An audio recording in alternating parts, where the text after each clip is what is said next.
Recently, I interviewed the Environmental Law Alliance Worldwide, or ELAW. They help communities speak out for clean air, clean water, and a healthy planet.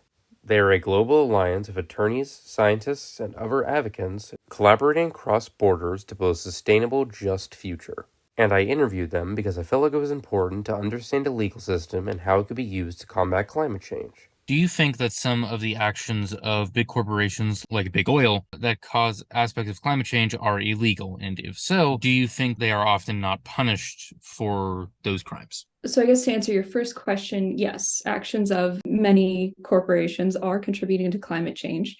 And I would even say to an extent their inaction is contributing. And by inaction, I mean their unwillingness to change their industry and perhaps their angle. Instead of drilling for fossil fuels, you could be working on developing solar panels or offshore wind or materials for those kinds of projects. Your next question is kind of complicated because each case has to pinpoint whether the actions are legal or not, technically.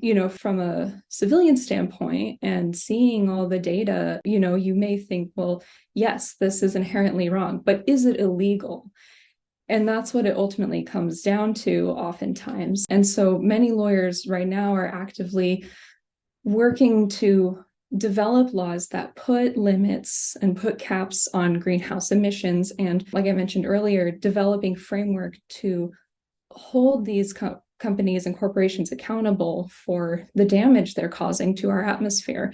And it ultimately affects everybody. When it goes into the air, it doesn't stay in the air in Oregon. The environment doesn't have political boundaries. And I guess to elaborate, I don't know if you've ever heard of the concept of public trust. So public trust basically, as Mary Wood put it, who's a professor of law at the University of Oregon, said that a public trust is basically a fundamental element of democracy. What a public trust is that the civilians are putting the natural resources in the hands of the government, and they are trusting the government to not destroy these resources, to keep these resources available, and basically not do what they have done so far. And what we see too often is that the government favors the industries who are making all these profits despite the damage that they're doing to the environment. And a lot of cases that are being brought forth basically are saying, hey, you're neglecting your fiduciary duty. You're neglecting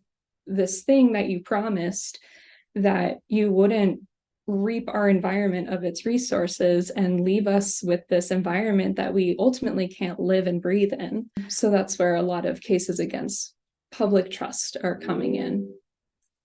Want to help this cause? For more information and how to show your support, check the link in the description below. Thank you.